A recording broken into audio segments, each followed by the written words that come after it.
Welcome. So today I am with AirPods, the second generation, and the Apple Watch, and I'm gonna show you how to connect AirPods to your Apple Watch. So for the first, just pick your Apple Watch, and right now we have to click here on this button to enter the main screen, and now move to the settings and enter the Bluetooth.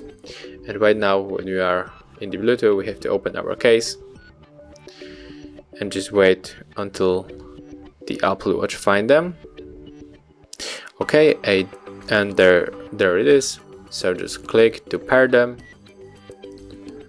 and yeah, right now they are connected, so we can just feel free to use them.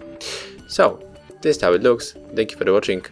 Leave thumbs ups, comments, subscribe to our channel, and see you in the next video.